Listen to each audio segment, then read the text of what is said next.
Welcome to the Battleground Chronicles, World War II channel. Subscribe to our channel because every day we publish stories about the valor of American soldiers based on real events. Support us. Like our videos if you like what we do for you.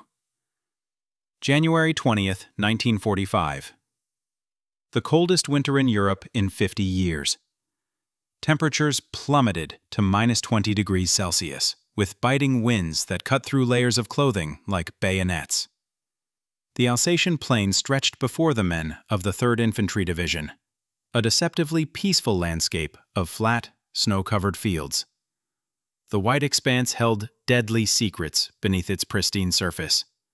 Frozen marshlands, a network of frigid streams with treacherous bottoms, and scattered villages where every sturdy stone house could conceal a German machine gun nest. Lieutenant Charles K. Blum of the 3rd Platoon E Company, 7th Infantry Regiment, scanned the horizon through his binoculars. The morning light cast long shadows across the snowy plain. His breath formed clouds that dissipated quickly in the harsh wind. 2 feet of snow blanketed the ground, with drifts reaching 4 feet in some places. The men called this place the Colmar Pocket, a German bridgehead on the western bank of the Rhine River, 65 kilometers long and 50 kilometers deep. "It looks peaceful," whispered Private First Class Adams, his voice barely audible over the wind. "Don't be fooled," Blum replied, lowering his binoculars. "Intelligence says the Germans are dug in all across the pocket. They've had months to prepare." The Colmar Pocket represented the last German stronghold in France, a thorn in the Allied side since November 1944. Earlier attempts to eliminate it had failed, and the 19th German Army, now under the personal command of Heinrich Himmler, had been reinforced with fresh troops. Himmler had issued a simple order: hold at all costs. Major General John W. Iron Mike O'Daniel, commander of the 3rd Infantry Division, had briefed his officers the previous night. "Gentlemen, tomorrow we begin Operation Grandslam. We will cross the Ill River, bypass Colmar to the north, and open a path to the Rhine. This won't be easy. The ground is frozen solid. The Germans have mined the approaches, and the marshlands—" He had paused, his expression grim.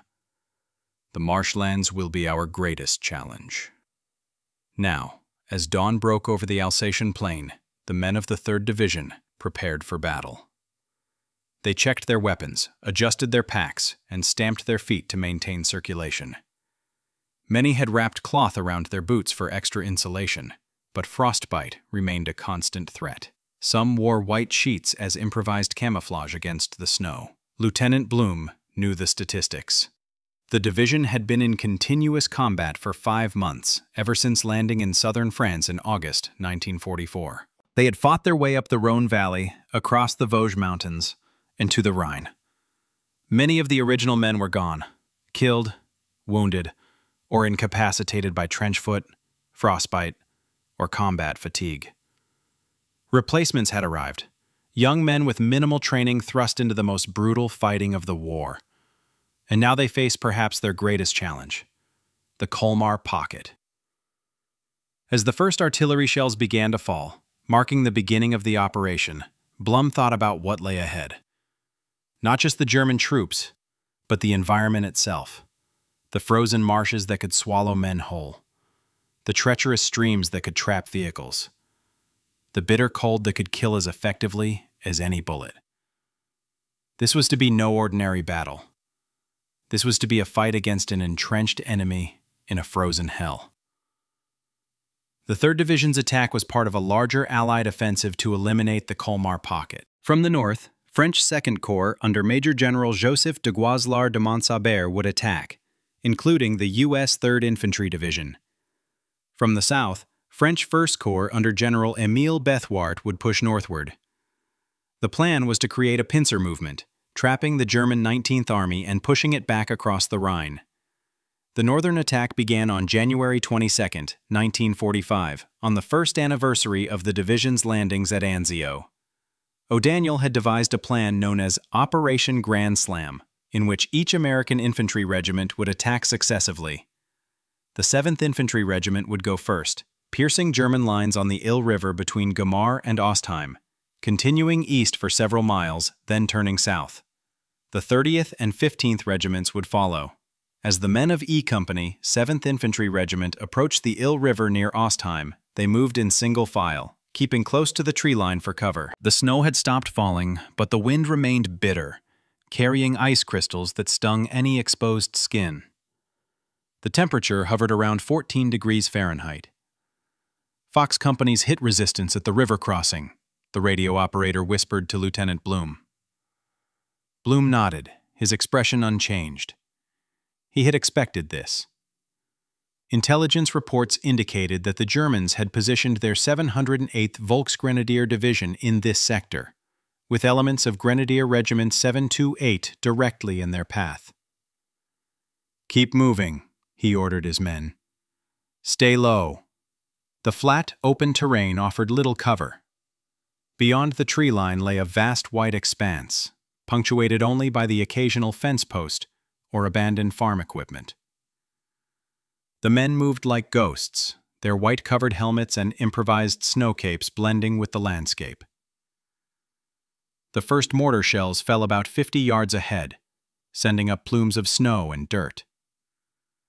The characteristic whistle gave the men just enough warning to drop flat. The ground shook with each impact, and shrapnel whizzed overhead. "They've spotted us," Sergeant Fox hissed. "Spread out," Blum ordered. 5-yard intervals."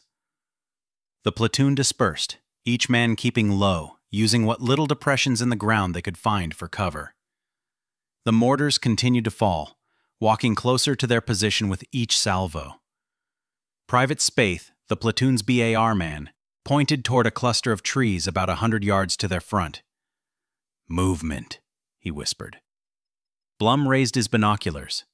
Through the swirling snow, he could make out several figures in white camouflage moving between the trees. German ski troops, probably forward observers directing the mortar fire.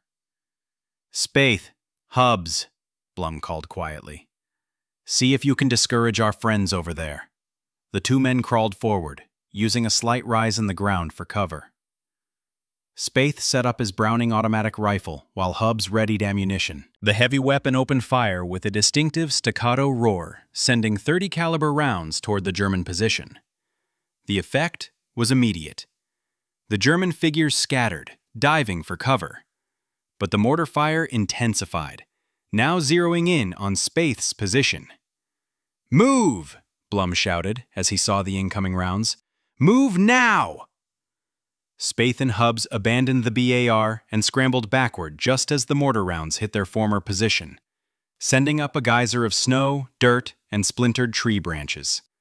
The platoon continued its advance toward the river, using fire and movement tactics, one group providing covering fire while another moved forward. The Germans responded with increasing intensity, their MG-42 machine guns opening up with their distinctive high-rate zipper sound that the Americans had come to dread. By mid-afternoon, they reached the banks of the Ill River. What should have been a flowing waterway was now partially frozen, with ice extending from both banks and only a narrow channel of dark, frigid water in the middle. The engineers had gone ahead to prepare crossing points, but the German fire had driven them back. "We're going to have to find another way across," Blum told his platoon. "The main crossing point is too hot." As darkness began to fall, the temperature dropped even further. Men stamped their feet and blew on their hands, trying to maintain circulation. Those who had cigarettes lit them, cupping their hands around the tiny flames for a moment's warmth. "Lieutenant," Private Adams called softly, "I think I've found something." About 100 yards downstream, a fallen tree stretched nearly across the river. Its upper branches were frozen into the ice on the far side. Blum studied it through his binoculars. "It might work," he muttered. "It might just work." As night fell completely, Blum led a small group toward the fallen tree. The darkness provided some cover from German observation, but it also made movement more treacherous. One misstep could send a man plunging through the ice into the frigid water below, a death sentence in these temperatures. The first man to attempt the crossing was Sergeant Fox. He moved cautiously, testing each step on the frozen trunk, his rifle slung across his back. About halfway across, a section of ice gave way with a loud crack. Fox dropped flat on the trunk, distributing his weight, heart pounding. The night remained silent. No German fire erupted. The sound had not given them away. Fox continued, even more carefully now, finally reaching the far bank. He signaled back with a single flash from his covered flashlight. One by one, the men of the 3rd Platoon crossed the makeshift bridge, each holding his breath as the frozen trunk creaked and groaned beneath their weight. By some miracle, all made it across safely. They had established a small bridgehead on the eastern bank of the Ill River. But what waited for them in the darkness ahead was the true horror. The frozen marshlands that would become a killing ground for thousands of American soldiers. Dawn of January 23, 1945, revealed a landscape straight from a nightmare. Before the men of E Company stretched a vast marshland, frozen solid on the surface but with treacherous pockets of mud and water beneath. Scattered stands of leafless trees provided the only landmarks in the otherwise featureless white expanse. Intelligence reports had warned about the marshes, but seeing them in person was different. This was a no-man's land, where the environment itself was as deadly as the enemy. "Stay spread out," Lieutenant Blum ordered. "Test the ground before you put your full weight on it." The men moved forward cautiously, using their rifle butts to probe the snow-covered ground ahead. The going was agonizingly slow. Every few yards, someone would break through the frozen crust, sinking knee-deep or worse into the frigid mud below. Private Hubbs was the first casualty of the marsh. A quiet farm boy from Iowa, he stepped onto what appeared to be solid ground, only to plunge waist-deep into a hidden pool. His scream was cut short as he bit down on his lip, remembering they were still in enemy territory. "Get him out!" Blum hissed. 3 men rushed to Hubbs, grabbing his arms and shoulders, pulling him from the sucking mud. His lower body emerged with a wet squelch, covered in black muck. Already in the bitter cold, the mud was beginning to freeze on his uniform. "I can't feel my legs," Hubbs whispered, his face pale with shock. There was no time to properly treat him. 2 men supported Hubbs between them as the platoon continued its advance. Within an hour, his uniform had frozen solid. The mud turned to concrete. His feet and legs were certainly suffering from immersion foot, possibly frostbite as well. The marshland seemed endless, a frozen purgatory stretching toward the horizon. By mid-morning, 4 more men had broken through the ice, though none as badly as Hubbs. The temperature remained well below freezing, but the exertion of the march caused the men to sweat, creating a dangerous situation where the moisture would freeze against their skin when they stopped moving. Around noon, they spotted their first Germans. A patrol of about half a dozen men in white winter gear, moving perpendicular to their path about 300 yards ahead. "Down," Blum ordered quietly, and the platoon dropped to the frozen ground. The German patrol hadn't spotted them. Blum weighed his options. Engaging would give away their position, but letting the patrol go might allow them to alert larger German forces ahead.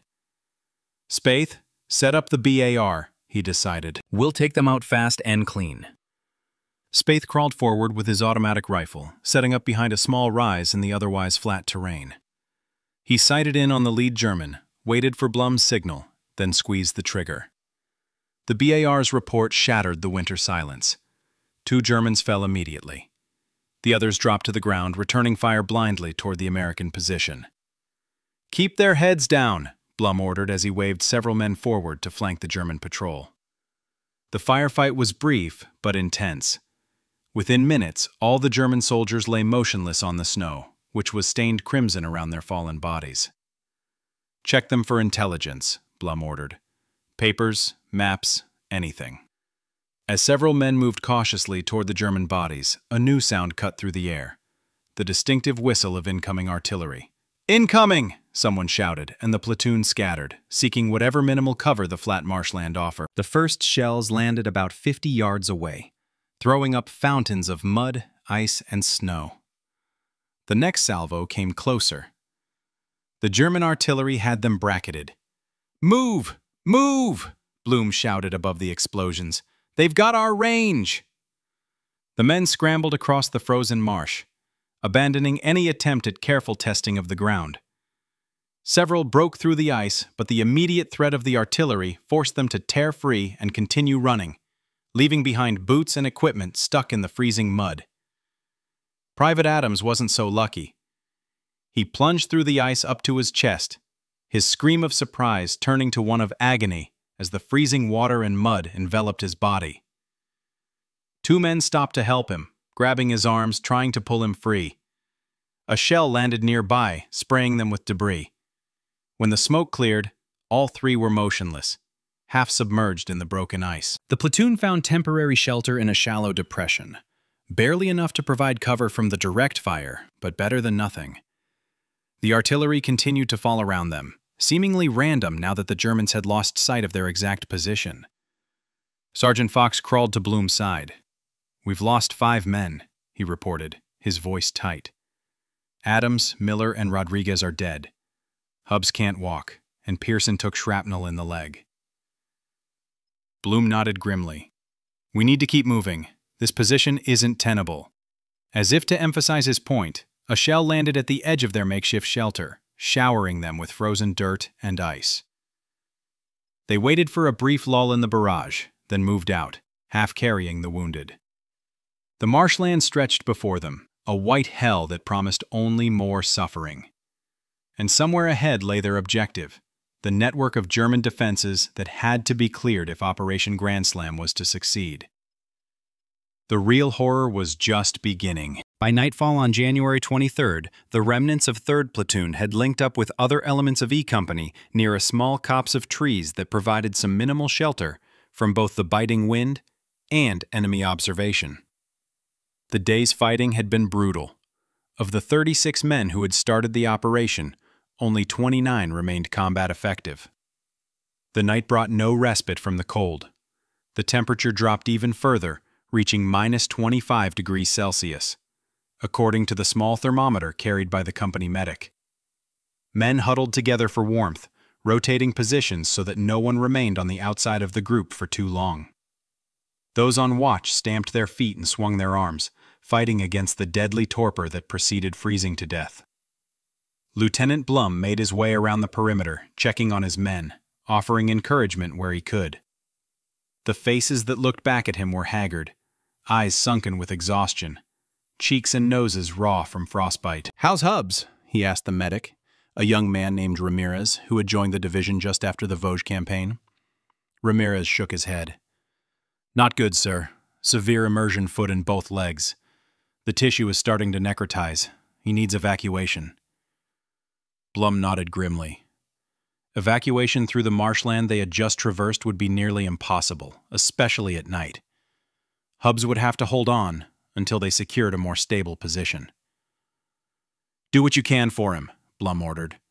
"We move out at first light." A runner arrived from Company HQ, bringing news of the broader operation. The 7th Regiment had successfully established a bridgehead across the Ill River, but progress was slower than expected due to the difficult terrain and stubborn German resistance. The 30th Regiment was moving up to continue the advance, while the 7th secured the flanks. "Captain wants us to push toward Maison Rouge at dawn," the runner informed Blum, referring to a large farmhouse that served as a key landmark in the area. "Intelligence says the Krauts have a command post there." Blum studied his map by the dim light of a covered flashlight. Maison Rouge was about 2 kilometers ahead, beyond another stretch of marshland. Beyond it lay more solid ground, including the vital bridge over the Ill River that would need to be secured to allow armor to move up in support. "Tell the captain we'll be ready," Blum replied, though he wondered how many of his men would still be in fighting condition by morning. Dawn arrived with a disconcerting silence. The previous day's artillery barrage had ceased, leaving only the soft moaning of the wind. The sky was a flat gray, promising more snow. The men ate cold K rations, unable to risk fires that would give away their position. Private First Class Spaeth approached Blum as they prepared to move out. "Lieutenant, Hubbs isn't going to make it if we drag him along today. Blum looked over at the wounded man. Hubbs was awake but clearly in agony, his face gray with pain and cold.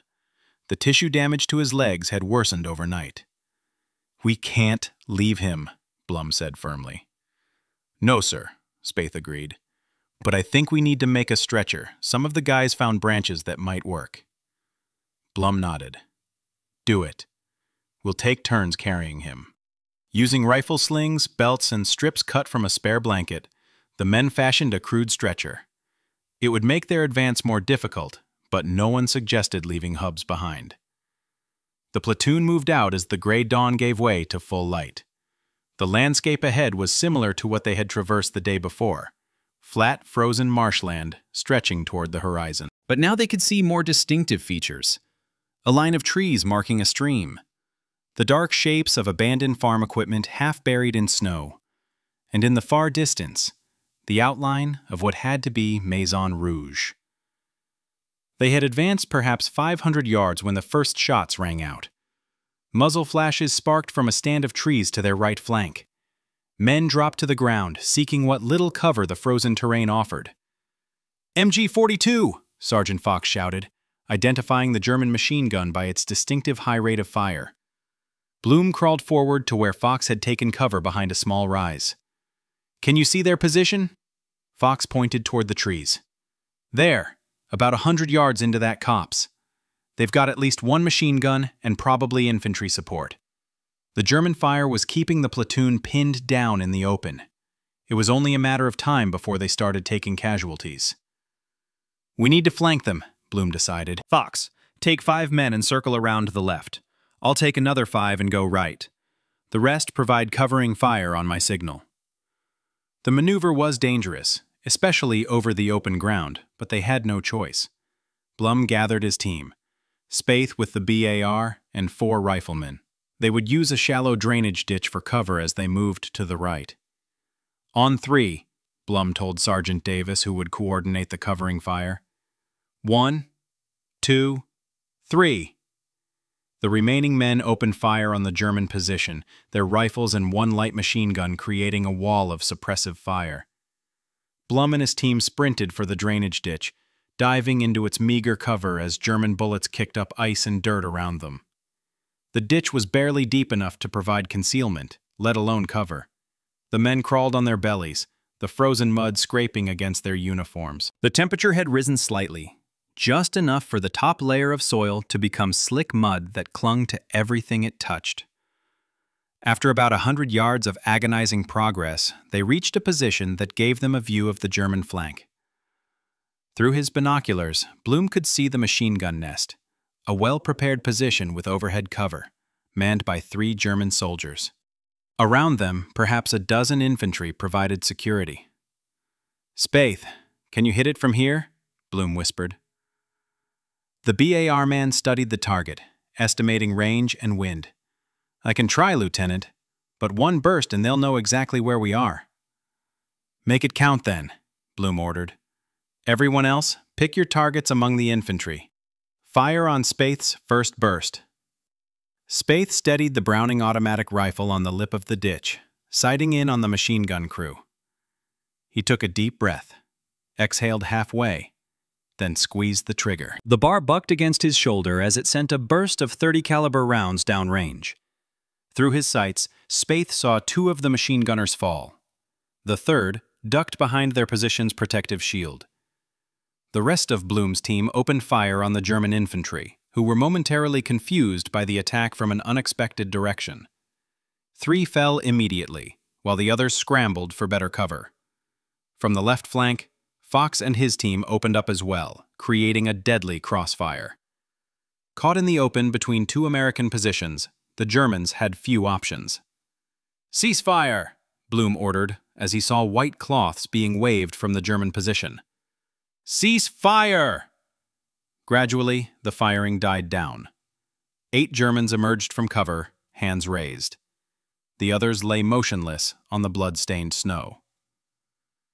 As the prisoners were secured, Blum assessed the situation. The skirmish had cost them valuable time, and the gunfire would have alerted other German units in the area. They needed to move quickly now. The stretcher team with Hubs had fallen behind during the firefight. As they caught up, Blum was shocked by Hubs's appearance. The young soldier was barely conscious, his skin gray-blue with cold and shock. "Lieutenant," the medic said quietly, pulling Blum aside. "He's not going to make it to Maison Rouge." Blum looked at Hubs, then at the men carrying the stretcher, their faces etched with exhaustion. "We'll take a short break here," he decided. "Get everyone some food and water. Post security." As the platoon established a perimeter, Blum knelt beside Hubs. The wounded man's eyes fluttered open, recognizing his commander. "Sorry, Lieutenant," Hubs whispered, his voice barely audible. "Don't think I'm going to make it to Berlin." Blum squeezed his shoulder.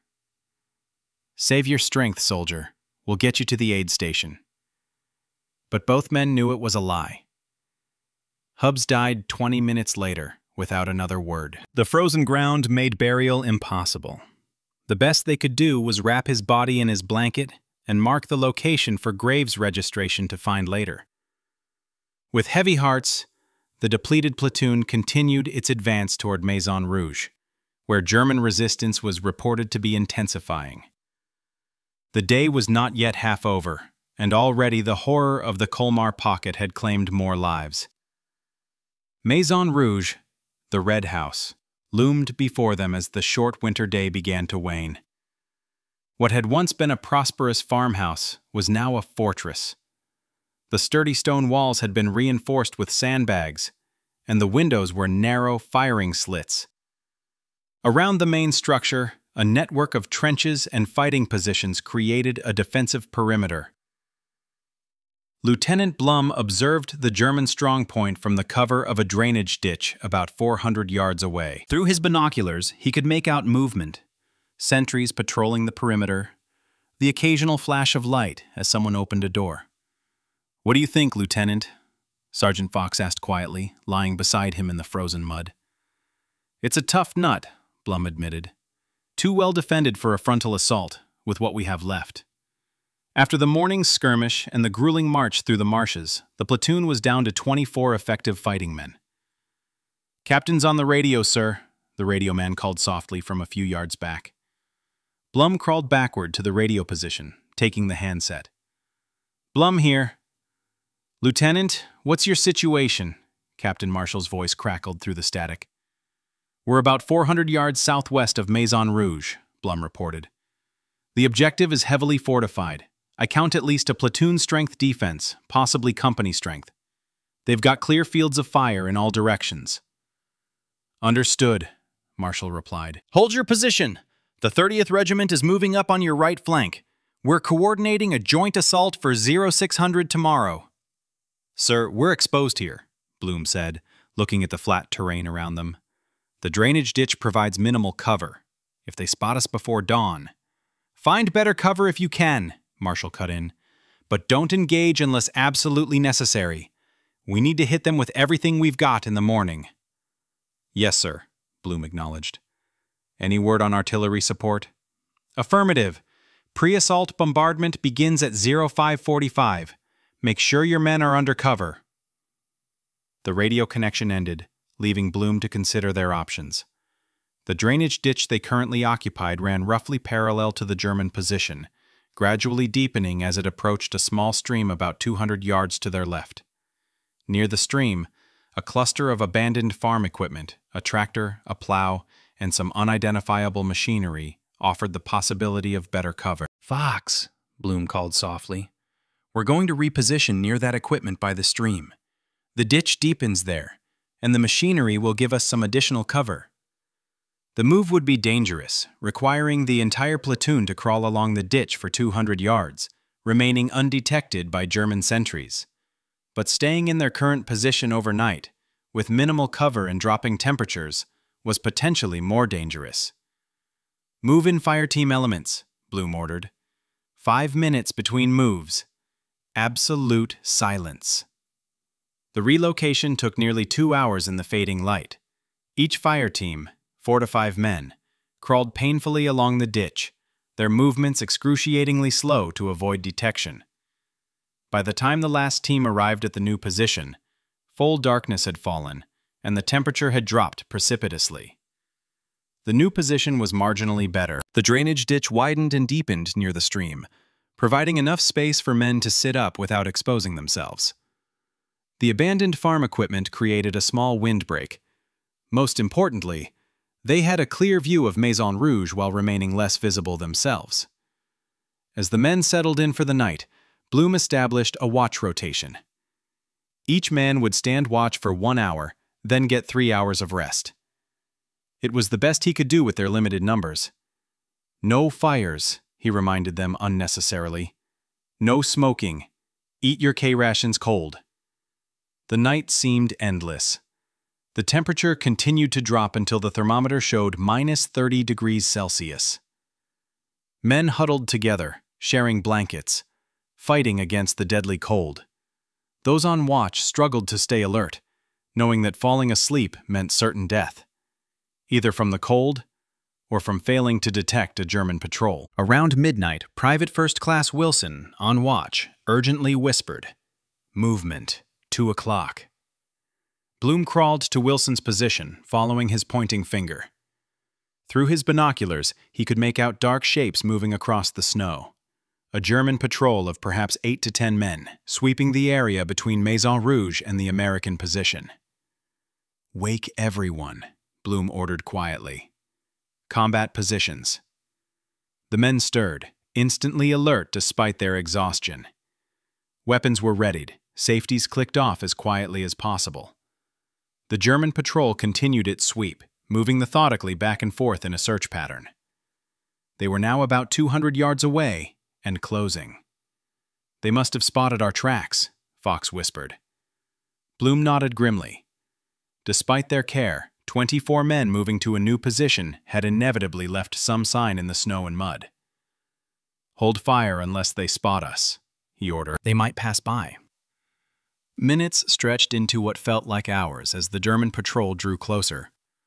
The Americans remained motionless, barely breathing, their fingers on triggers. At 100 yards, the Germans paused. The patrol leader was using binoculars to scan the area. Blum could see the moonlight reflect off the lenses as they swept across the landscape. The patrol leader suddenly stopped, his binoculars fixed directly on the American position. He lowered them and gestured urgently to his men, who immediately spread out into a skirmish line.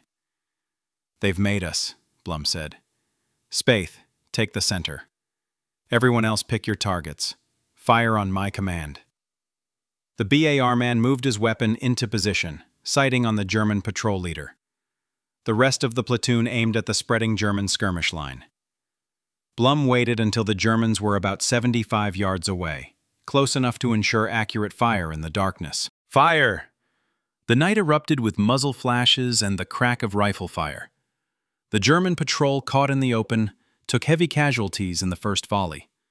4 or 5 fell immediately, the others returned fire, dropping to the snow for what little cover it provided. "Keep firing!" Blum ordered, squeezing off rounds from his M1 carbine at a German soldier attempting to set up what looked like a light machine gun.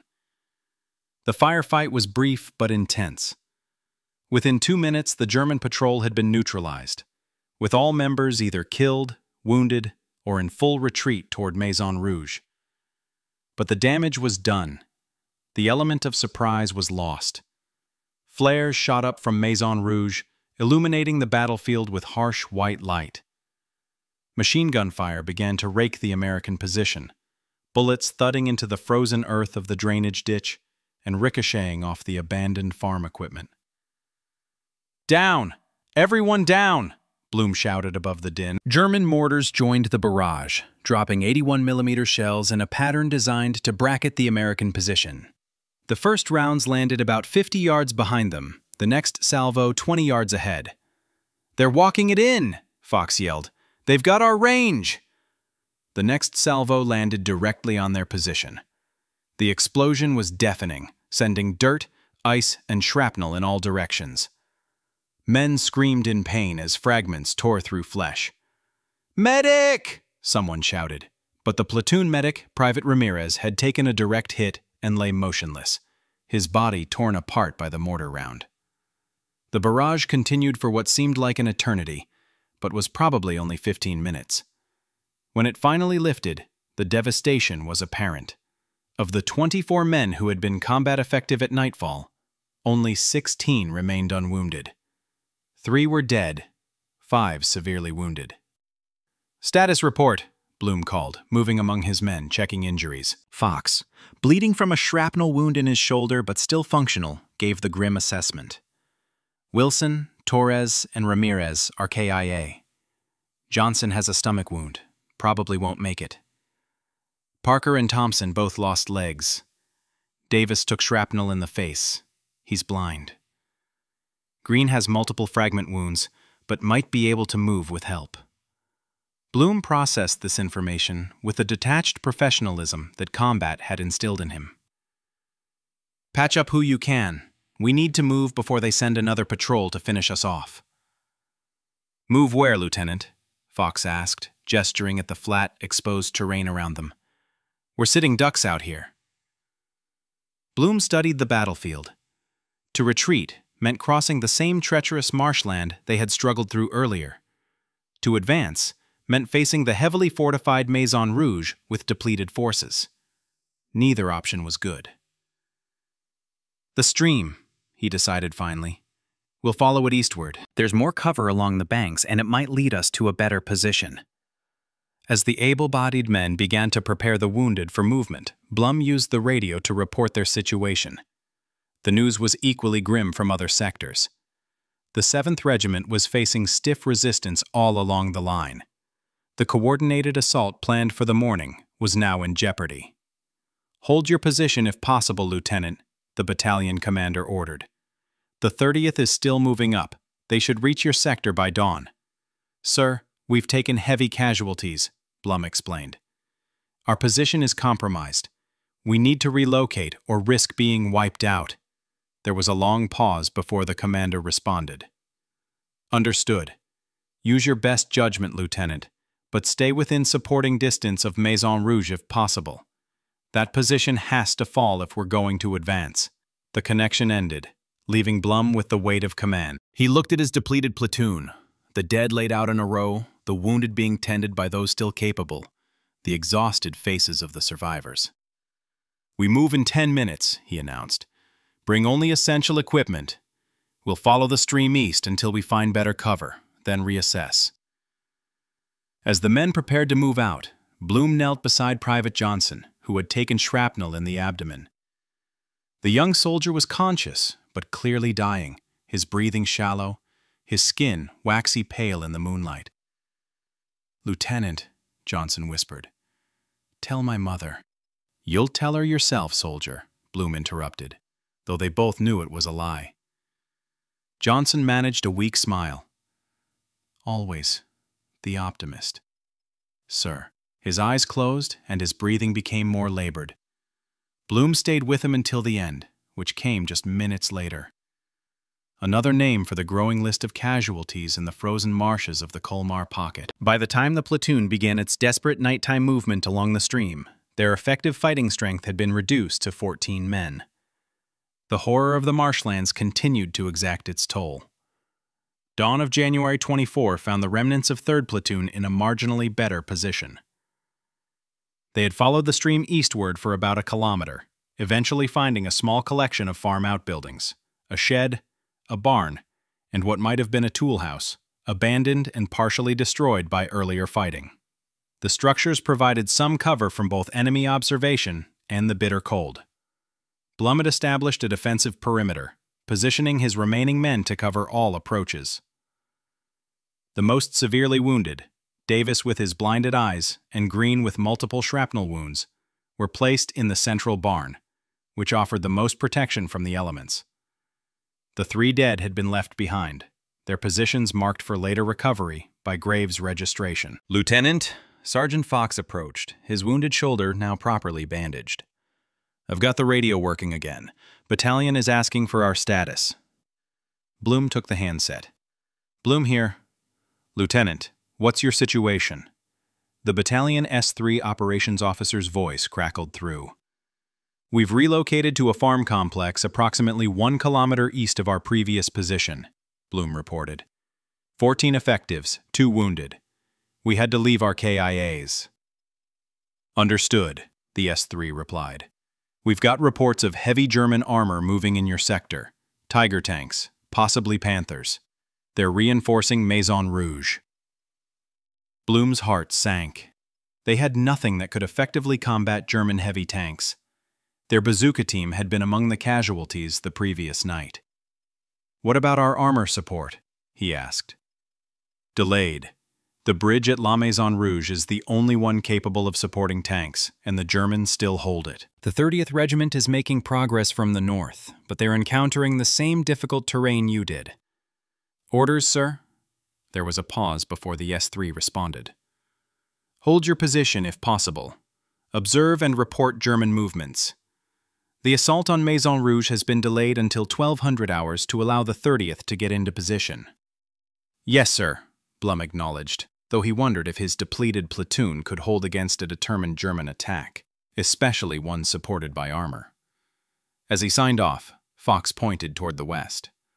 Lieutenant, look! Through the early morning haze, they could see movement around Maison Rouge.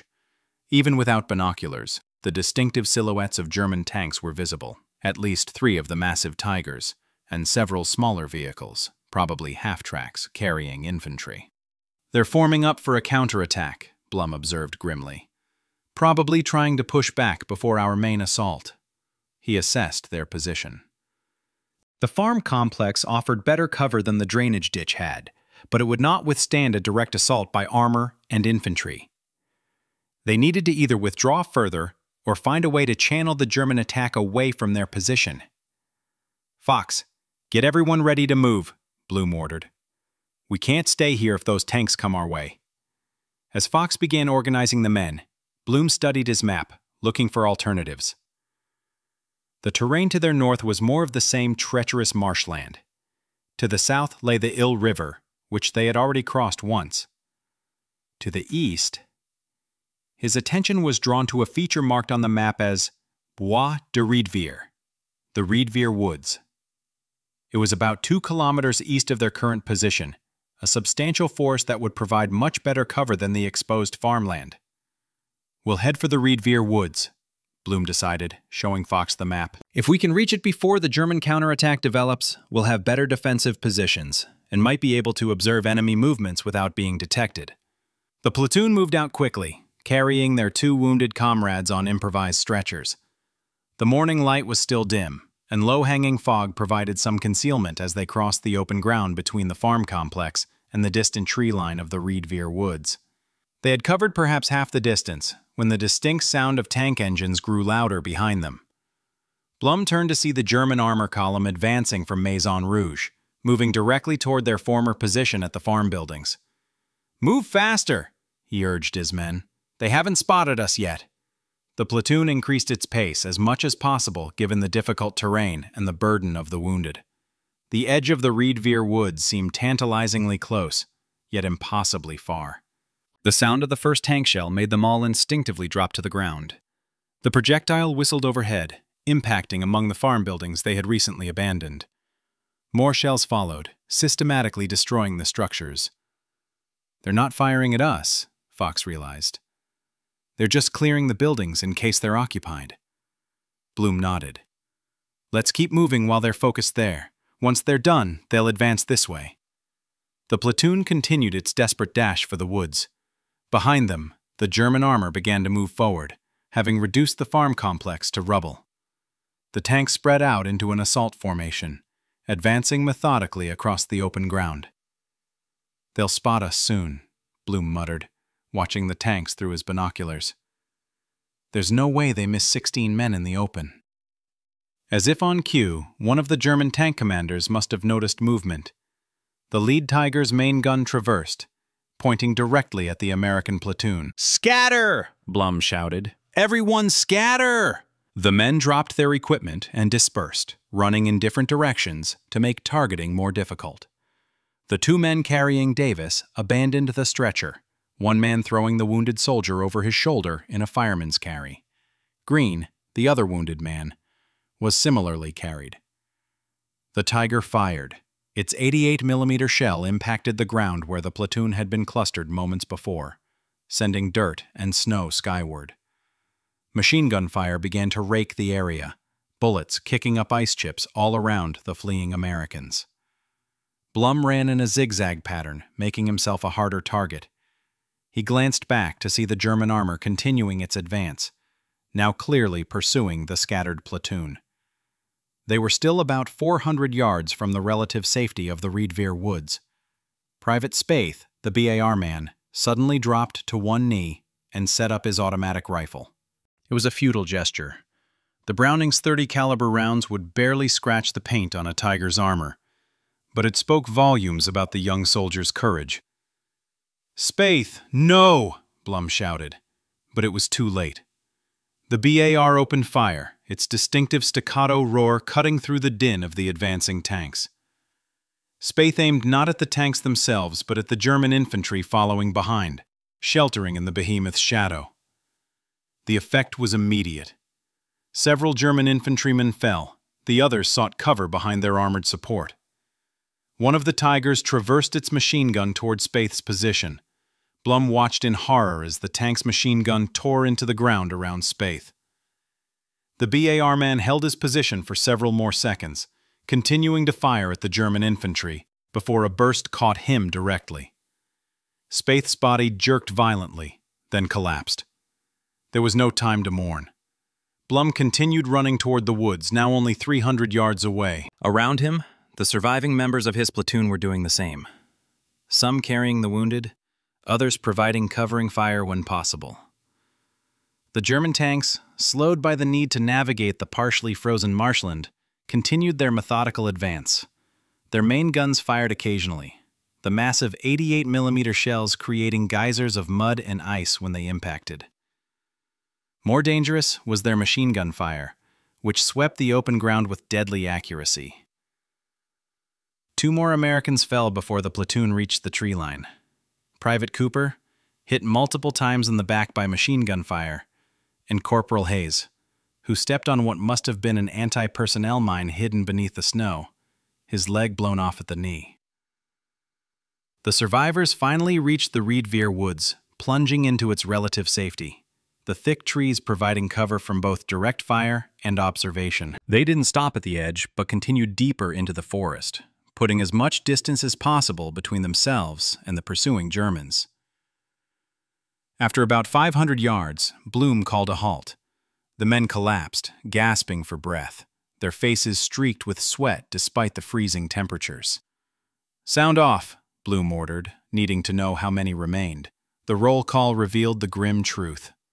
Of the 16 men who had left the farm complex, only 9 reached the woods. 7 had been lost in the desperate run, 5 killed outright, 2 so severely wounded they had to be left behind. "Fox, establish a perimeter," Blum ordered, his voice mechanical, operating on training rather than emotion. "Sullivan, check on Davis and Green." As his men carried out their tasks, Blum tried the radio. It was still functioning, though the battery was weakening. "Blum here," he reported to battalion.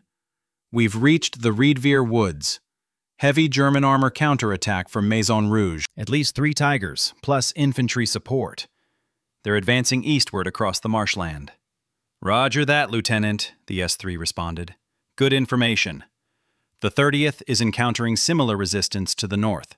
Hold your position in the woods. Reinforcements are trying to reach you." Blum signed off, wondering what reinforcements could possibly reach them through the German armored counterattack. Sullivan approached with an update on the wounded. "Davis is still hanging in there, sir, but Green, he didn't make it. Took a round through the chest during the run." Blum nodded, adding another name to the mental list of casualties. His platoon had been effectively destroyed. From the original 36 men who had crossed the Ill River just 2 days earlier, only 8 remained combat effective, plus the blinded Davis. As the German armor continued to advance in the distance, visible through gaps in the trees, Blum wondered how many more would be lost before the battle for the Colmar Pocket was over. The frozen marshlands had already claimed thousands of American lives. with thousands more to come. The horror continued. The Riedveer woods offered temporary sanctuary from the German armored advance, but Blum knew it wouldn't last. German infantry would eventually be sent to clear the forest, especially if the American main assault was delayed. "Fox," he called to his sergeant, "let's get a better picture of what we're dealing with. Take Sullivan and do a perimeter reconnaissance. I want to know all approaches, potential defensive positions, and any sign of enemy activity in the woods." As Fox and Sullivan moved out, Blum took stock of their situation. 8 combat-effective men, including himself. 1 wounded, Davis, still alive but blinded by shrapnel. Ammunition was running low. Several men had discarded non-essential equipment during their dash to the woods. Food and water were limited to what they carried in their packs. The temperature had risen slightly with the morning sun, but it remained well below freezing. The Riedveer woods provided shelter from the wind, which helped, but the men were exhausted, hungry, and operating on minimal sleep. Combat effectiveness was questionable at best. Blum checked his watch. 0930 hours. The main assault on Maison Rouge was scheduled for 1200. If it proceeded as planned, the German armor currently between them and the American lines would be caught from behind. But that was a big if, given the reports of heavy resistance all along the front. Fox and Sullivan returned after about 30 minutes. "Woods extend about 1 kilometer east to west, maybe half that north to south," Fox reported. "There's a small stream running through the center, partially frozen." "No sign of enemy activity yet, but I found something interesting on the eastern edge." "What's that?" Blum asked. "Looks like an old hunting cabin or gamekeeper's lodge. Abandoned, partially collapsed roof, but the walls are still standing. It's set in a small clearing with good fields of fire in several directions." Blum considered this information. "Show me." They moved through the woods, the frozen undergrowth crunching beneath their boots. The forest was eerily silent except for the distant rumble of tank engines and occasional artillery fire. Native wildlife had either fled the area or gone into deep winter hiding. The cabin was as Fox had described, a small, rustic structure built of logs and stone. Its roof had partially caved in on one side, but the main room was still intact, offering shelter from the elements. More importantly, it was positioned at the edge of the woods with clear lines of sight across the open ground to the east. "This will work," Blum decided. "Move everyone here. We'll set up a defensive position and observation post." As the men established their perimeter around the cabin, Blum used the remaining battery power in the radio to report their location to battalion. The news from HQ was mixed. The 30th Regiment was still advancing, but facing heavy resistance. The assault on Maison Rouge was proceeding as planned, with artillery preparations scheduled to begin at 11:30 hours. "Lieutenant," Private Henderson called from his observation position at the cabin's window. "Movement to the northeast." Blum joined him, raising his binoculars. About 800 yards away, a German infantry company was advancing in extended order, moving from east to west along the northern edge of the woods. "They're setting up to sweep the forest," Blum observed. "Standard procedure. Establish a blocking position, then clear from one end to the other." He estimated the German force at about 80 to 100 men, far outnumbering his small group. Direct engagement would be suicide. But they couldn't abandon their position either. The open ground beyond the woods would leave them completely exposed. "We need to delay them," Blum decided. "Fox, take Jennings and Williams. Set up an ambush position about 300 yards north of here. Hit their flank as they enter the woods, then fall back to the next position. The goal is to make them think they're facing a larger force." Fox nodded, understanding the tactic. "Yes, sir. We'll need the BAR." "Take it," Blum agreed, referring to the Browning automatic rifle that had been recovered after Spaeth's death. "But conserve ammunition. Make every burst count." As Fox's team moved out, Blum organized the remaining men into a final defensive position around the cabin. If the delaying action failed, this would be their last stand. "Sullivan, get Davis into the cellar," he ordered, pointing to a small root cellar beneath the cabin's floor. "It's the safest place if they start shelling the woods." Sullivan helped the blinded soldier down the narrow steps. Davis moved with the awkward caution of the newly sightless, his bandaged face giving him an almost mummified appearance. "I'm sorry I can't be more help, Lieutenant," Davis said as Sullivan settled him in the corner of the cellar. "You've done your part, soldier," Blum assured him. "More than your part." The distant sound of small arms fire announced that Fox's ambush had been sprung. The sharp crack of M1 rifles was answered by the higher-pitched report of German Mausers. Then came the distinctive staccato burst of the BAR, followed by the zipper-like sound of an MG-42 in response. The firefight lasted perhaps 2 minutes before falling silent. Blum waited tensely, watching the woods to the north.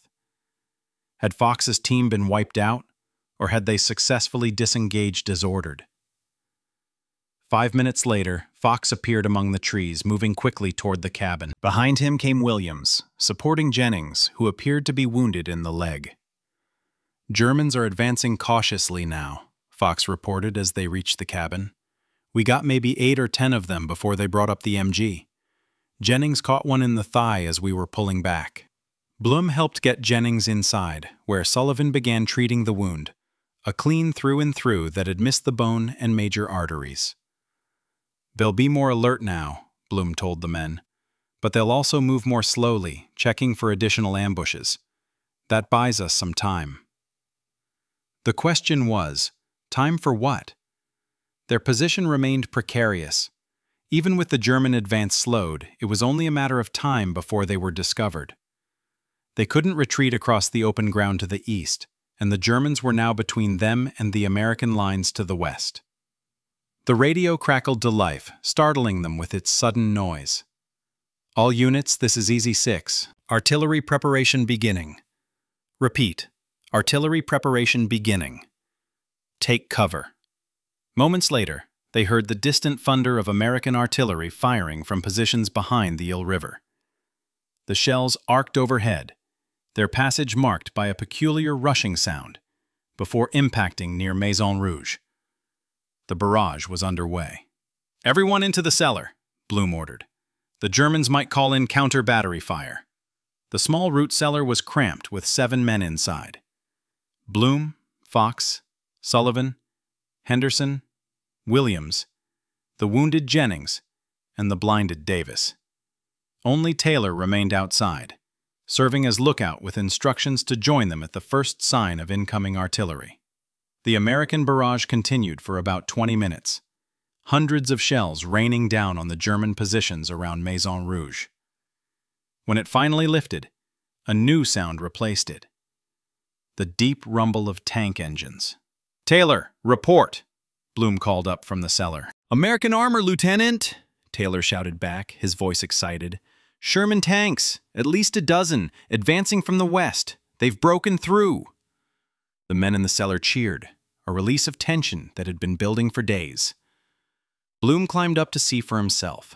Through his binoculars, he could indeed see the distinctive silhouettes of Sherman tanks advancing across the marshland from the direction of the Ill River. They were moving in an assault formation, infantry crouching behind them for protection. The American counterattack was underway. But there was a problem. The German armor they had observed earlier was now positioned between the advancing Americans and the Riedveer woods. A major tank battle was about to unfold, with Blum's small group caught in the middle. "Everyone back in the cellar," he ordered. "This is going to get ugly." The ground shook as the first tank shells were exchanged. The distinctive crack of the German 88mm guns was answered by the American 75mm and 76mm cannons. Machine gun fire created a constant background chatter. From their underground shelter, they could feel each impact through the earth. Dust rained down from the ceiling as near misses shook the structure. The noise was overwhelming. A constant barrage of explosions, mechanical grinding, and small arms fire. "If a shell hits this cabin directly, we're done for," Fox observed grimly. Blum nodded. The log and stone structure might provide protection from small arms fire and shrapnel, but a direct hit from a tank shell would obliterate it. The battle raged for nearly an hour. From their shelter, they had no way of knowing who was winning, whether the American advance was succeeding or being pushed back. They could only wait, hoping that the conflict would move past them rather than directly over them. Gradually, the sounds of battle began to recede westward, back toward Maison Rouge. The ground still trembled with distant impacts, but the immediate danger seemed to be passing. "Taylor, what do you see?" Blum called up. "Germans retreating, sir. The Tigers are falling back toward Maison Rouge with our Shermans in pursuit." This was encouraging news, but Blum remained cautious. "Any sign of the German infantry that was sweeping the woods?" "Negative, sir. They must have withdrawn when the tank battle started." Blum considered their options. The American advance created an opportunity for his beleaguered platoon to rejoin friendly lines. But the open ground between the woods and the American positions remained dangerous, potentially covered by German anti-tank guns and snipers. "Fox, take Williams and scout a route back toward our lines," he decided.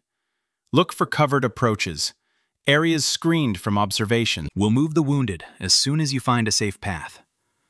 As Fox and Williams prepared to leave, a new sound cut through the diminishing battle noise.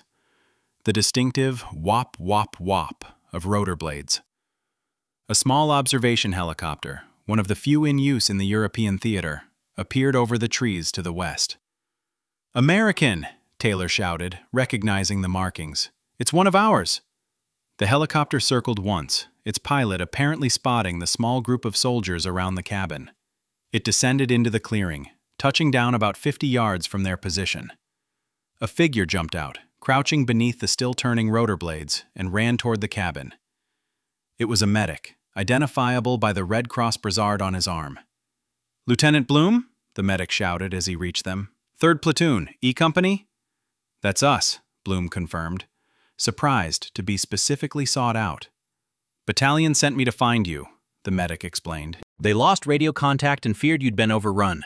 I've got a medevac bird waiting 5 minutes out for your wounded." It was an unexpected stroke of luck. Within half an hour, they had moved Davis and Jennings to the evacuation helicopter, which would take them directly to a field hospital behind the lines. The remaining men prepared to make their way back on foot, guided by the medic who knew the current frontline positions. "The attack on Maison Rouge is succeeding," the medic informed them as they gathered their equipment.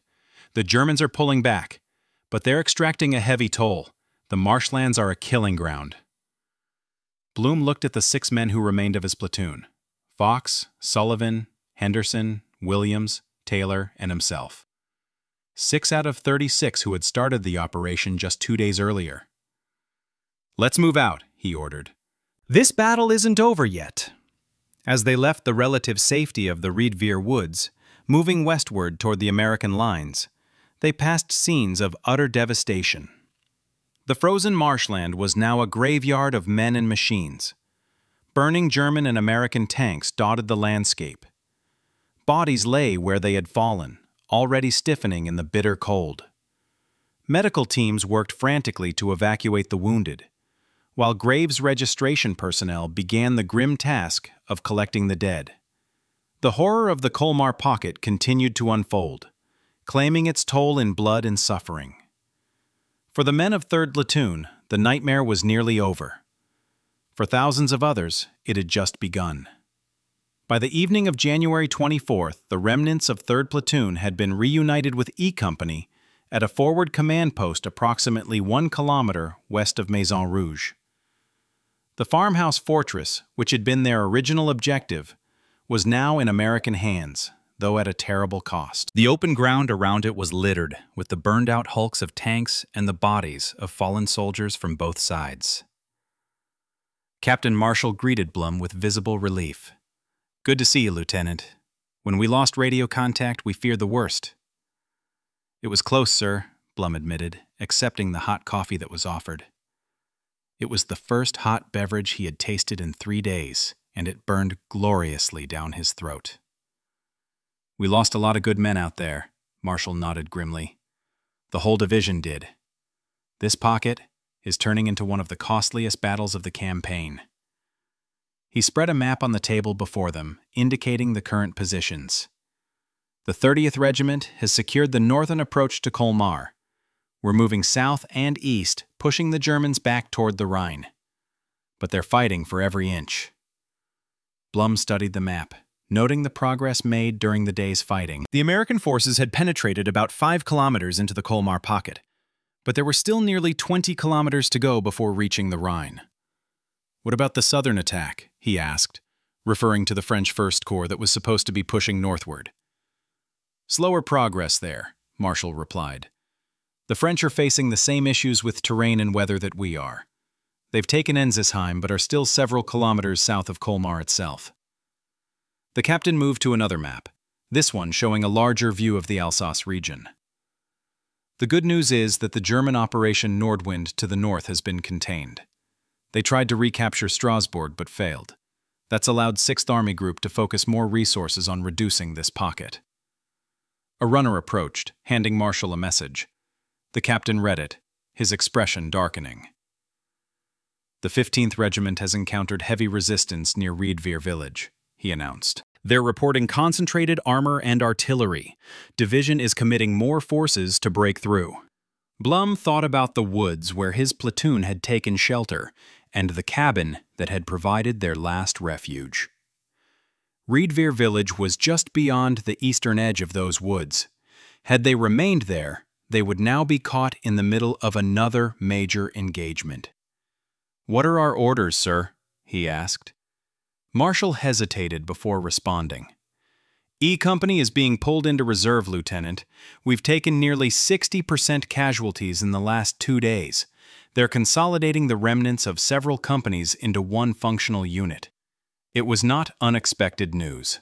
With only 6 men remaining from his original 36, Blum's platoon was effectively destroyed as a fighting unit. The same was true for many platoons across the division. "Get your men some hot food and rest," Marshall ordered. "We'll have new assignments in the morning." Blum found his surviving men already gathered around a field kitchen, eating their first hot meal in days. Their faces were haggard, eyes sunken with exhaustion, but there was a sense of relief in their expressions. The relief of having survived when so many others had not. "Orders, Lieutenant?" Fox asked as Blum approached. "We're in reserve for now," Blum informed them. "Company's being reorganized due to casualties." The men nodded, understanding the implication. Their platoon as they had known it was finished. "Any word on Davis and Jennings?" Sullivan inquired about their wounded comrades who had been evacuated by helicopter. "They made it to the field hospital," Blum confirmed. "Davis will be sent stateside. His eyes—" He didn't need to finish the sentence. The men knew their comrade would never see again. Jennings might recover enough to return to duty, but not in this campaign. They ate in silence for a while, each man lost in his own thoughts. The sounds of battle continued in the distance, artillery fire, the rumble of tanks, the occasional rattle of machine guns. The Colmar Pocket was still being reduced, 1 bloody meter at a time. "Lieutenant," Henderson spoke up, "is it true what they're saying? That we've lost 8,000 men already?" Blum hesitated. He had heard the same rumors, but had no way to confirm the exact casualty figures. "I don't know the precise numbers," he answered honestly, "but they're high, very high." The men fell silent again, contemplating the scale of the losses. 8,000 men, if the rumors were true, was a staggering figure, representing nearly a third of the American forces committed to the Colmar Pocket operation. As night fell, the temperature dropped again, though not as severely as previous nights. The men were assigned to a partially destroyed barn that had been converted into makeshift barracks. Straw had been spread on the floor for insulation, and the walls, though damaged, blocked most of the wind. Blum found himself unable to sleep despite his exhaustion. Every time he closed his eyes, he saw the faces of the men he had lost. Hubs drowning in the frozen mud. Adams cut down by artillery. Spaeth torn apart by machine gun fire as he provided covering fire for his comrades. He stepped outside, needing fresh air. The night was clear, with stars visible between patches of clouds. The moon cast an eerie light over the battlefield, illuminating the silhouettes of destroyed vehicles and the dark shapes of bodies not yet recovered. Captain Marshall found him there, staring out at the desolate landscape. The company commander offered a cigarette, which Blum accepted gratefully. "First platoon in combat?" Marshall asked, lighting both their cigarettes with a silver lighter. Blum nodded. "Took over 3 weeks ago when Lieutenant Parker was killed in the Vosges." "You did well," Marshall said simply. "Kept your head, got your men out of an impossible situation, provided valuable intelligence. Not many lieutenants could have managed that." Blum took a long drag on the cigarette, the smoke harsh in his lungs. 30 dead or wounded under my command in 2 days doesn't feel like success, sir." "This is the reality of war, Lieutenant," Marshall replied, his voice carrying the weight of experience. "Especially this kind of war, in this kind of terrain. The generals call it attrition, as if men are just numbers on a ledger. But every one of them had a name, a face, a family waiting back home." They smoked in silence for a moment, each man lost in his own thoughts. "I've been in the Army 12 years, Marshall continued eventually. "North Africa, Sicily, Italy, now France. I've never seen conditions like this. The cold, the marshes. It's killing as many men as the Germans are." He gestured toward the distant battle lines, where flashes of artillery illuminated the night sky.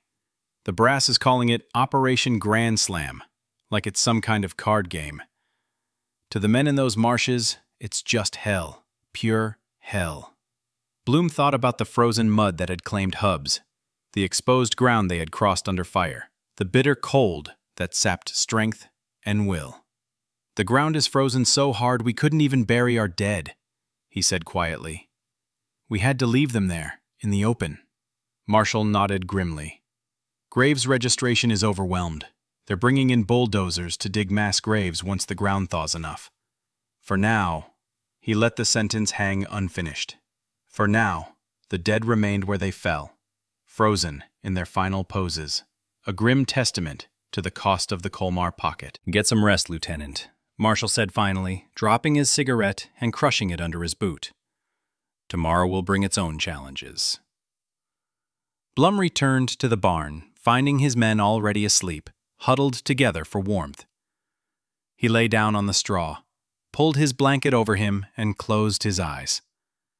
This time, exhaustion overcame memory, and he fell into a dreamless sleep. The next morning brought new orders. The remnants of E Company were being consolidated with parts of F and G companies to form a single provisional company. Blum was assigned as a platoon leader with Fox as his platoon sergeant. His new command consisted of a mixture of men from all 3 companies, many of whom had never worked together before.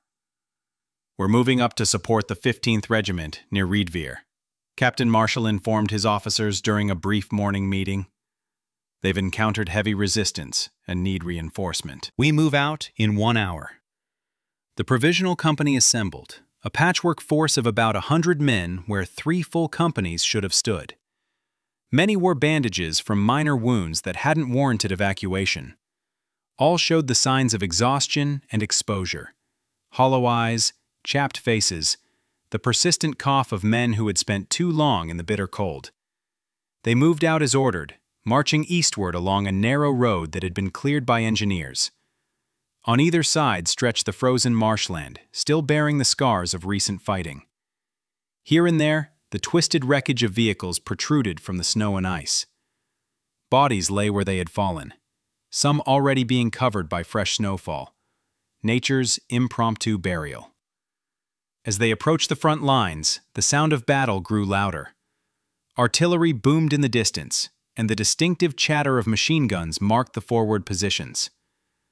Ambulances passed them, heading westward, loaded with wounded. "Spread out," Blum ordered his new platoon as they entered the danger zone. 5-yard intervals, watch for snipers." The men complied without question, their combat experience overriding any reluctance to follow a new officer. They had all learned the same hard lessons in the frozen hell of the Colmar Pocket. At a forward command post, housed in a partially destroyed farmhouse, they received their specific orders. The 15th Regiment had secured a bridgehead over a small stream, but was facing determined German counterattacks. The Provisional Company was to reinforce the northern flank of this bridgehead, holding the position while the main force continued its advance toward Riedveer village. "They've got armor support," the operations officer informed them, pointing to positions on the map. "Panthers mostly. Our tank destroyers are engaging them, but they need infantry support to handle the German grenadiers." Blum studied the map, recognizing the terrain from his recent experience in the area. His platoon would be positioned along a small rise that offered some cover from direct fire. Their primary responsibility would be preventing German infantry from flanking the American armor. "Move out by platoons," Captain Marshall ordered. Lieutenant Blum's platoon first, followed by Lieutenant Wilson's, then Lieutenant Rodriguez's. Maintain communications at all costs. Blum led his 30 men toward their assigned position, moving in short rushes to minimize exposure. The ground here was more solid than the marshlands they had traversed earlier, with scattered trees and hedgerows providing some cover. They reached their position without incident and began to dig in. The ground was still frozen, making entrenchment difficult. But the men worked with grim determination, using entrenching tools, bayonets, and in some cases their bare hands, to create fighting positions. "Incoming!" someone shouted, and they dropped into their half-completed foxholes as the first German shells arrived. The artillery barrage was brief but intense, perhaps a dozen shells impacting across their position. When it lifted, Blum ordered a quick casualty check. 2 men wounded, neither critically. "They're probing," Fox observed, scanning the ground to their front with binoculars. "Trying to find our positions before they commit." Blum nodded in agreement. It was standard German tactics. Use artillery to force defenders to reveal themselves, then follow up with a coordinated infantry and armor assault.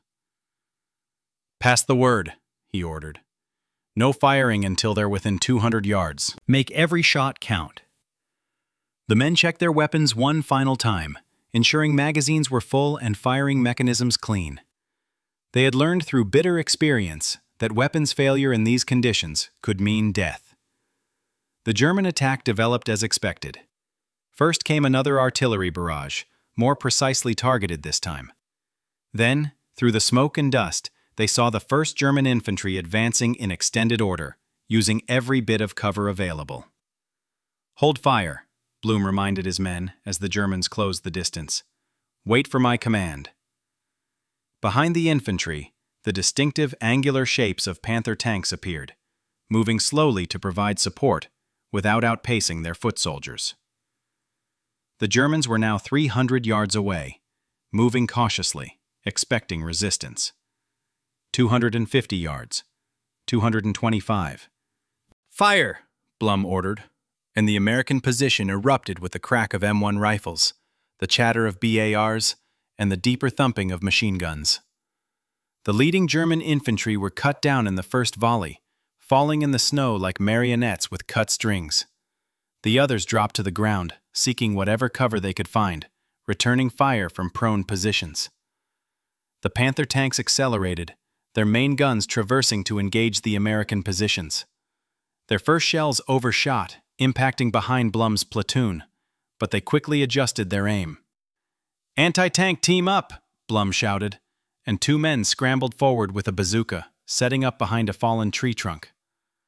The bazooka fired with a distinctive whoosh, its rockets streaking toward the lead Panther. It struck the tank's frontal armor and exploded, but the thick steel held. The tank continued its advance, seemingly unaffected. "Reload!" Blum ordered, and the bazooka team frantically prepared another rocket. The second shot was more effective, hitting the tank's track and immobilizing it. The Panther was now a stationary gun platform, still dangerous, but no longer able to maneuver. The German infantry continued to press forward, despite heavy casualties. They were good troops, veterans of multiple campaigns, fighting with determination bordering on fanaticism. "Fall back to secondary positions," Blum ordered, as the German pressure increased. They had prepared a second line of defense about 50 yards behind their initial positions, offering better cover and pre-registered fields of fire. The platoon withdrew in good order, each fire team providing covering fire for the others. The Germans, sensing a retreat, pressed their attack more aggressively, only to be met with concentrated fire from the second defensive line. The battle continued throughout the day, a brutal slugging match of attack and counterattack. By nightfall, Blum's platoon had held their position, but at a cost. 5 men killed, 8 wounded, leaving only 17 effectives. Similar scenes played out across the entire front as the American forces fought to reduce the Colmar Pocket. The frozen marshlands continued to claim their toll in blood and suffering. Operation Grandslam ground forward, yard by bloody yard, through the bitter cold of the Alsatian winter. The horror of the Colmar Pocket would not end until February 9, 1945, when the last German forces were pushed back across the Rhine. By then, the Allied forces had suffered approximately 18,000 casualties, American and French combined, with the 3rd Infantry Division alone losing over 8,000 men. For Lieutenant Charles K. Blum and the few survivors of his original platoon, the frozen marshes of the Colmar Pocket would remain a nightmare that never fully faded. A horror etched into memory by blood and ice, and the faces of comrades who never returned. The Colmar Pocket was officially declared cleared on February 9, 1945, after 21 days of some of the most brutal fighting of the European campaign. The German 19th Army had been pushed back across the Rhine, with approximately 22,000 casualties, including 16,000 taken prisoner. Allied losses were estimated at 18,000 men killed, wounded, or missing. A staggering figure for an operation that received little attention compared to larger battles like the Bulge or the Rhine crossings. The 3rd Infantry Division, which had spearheaded the northern attack, suffered disproportionately. Of the approximately 15,000 men who began the operation, over 8,000 became casualties, a casualty rate exceeding 50%. Many of these were caused not directly by enemy action, but by the environment itself. Frostbite, trench foot, and exposure claimed hundreds of victims in the bitter cold of the Alsatian winter. Lieutenant Charles K. Blum survived the campaign, as did Sergeant Fox. Of the original 36 men who had crossed the Ill River on January 22nd, only 7 remained unwounded by the time the pocket was cleared. Private Davis, blinded by shrapnel, was evacuated to the United States, where he spent months in a veterans hospital, learning to navigate his newly darkened world. Private Jennings recovered from his leg wound, but was assigned to a replacement depot rather than returning to his original unit. The bodies of those who fell in the marshlands were eventually recovered by Graves registration personnel, though some were not found until the spring thaw revealed their resting places. The 3rd Infantry Division received the Presidential Unit Citation for its actions in the Colmar Pocket, and the French government awarded the division the Croix de Guerre with Palm. Individual acts of heroism resulted in numerous awards, including the Medal of Honor, awarded to First Lieutenant Audie Murphy for his extraordinary courage near Holzwihr, where he held off an entire company of German infantry and 6 tanks by directing artillery fire from an exposed position atop a burning tank destroyer. Today, the marshlands that witnessed such bitter fighting have returned to peaceful agricultural use. The Ill River flows quietly through the Alsatian plain. Villages that were once fortress strongpoints have been rebuilt, their stone houses restored. Only small monuments and carefully tended military cemeteries remain as visible reminders of the horror that once engulfed this region. For the veterans who survived the Colmar Pocket, however, the memories never truly faded. Many spoke of it as the worst experience of the war.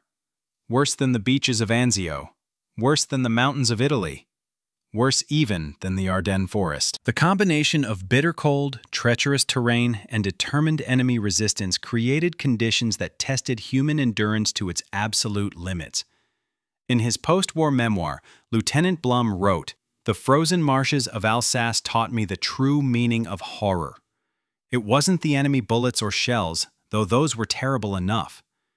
It was watching men sink into mud that froze around them, trapping them until they died of exposure. It was seeing frostbite turn limbs black and gangrenous. It was the knowledge that if you fell wounded, you might freeze to death before help could reach you. We fought not just the Germans, but nature itself. And nature proved the more merciless opponent. The Colmar Pocket remains one of the forgotten battles of World War II, overshadowed by larger operations and lost in the final rush toward Germany's ultimate defeat. For the men who fought there, however, it represented the distilled essence of war's horror. A frozen hell where survival itself became the primary objective, and each day brought new trials of endurance and courage. The marshes claimed their 8,000, as history recorded. But numbers alone cannot convey the individual stories of suffering, sacrifice, and extraordinary courage that unfolded in that bitter January of 1945. This, then, is the true horror of the Colmar Pocket.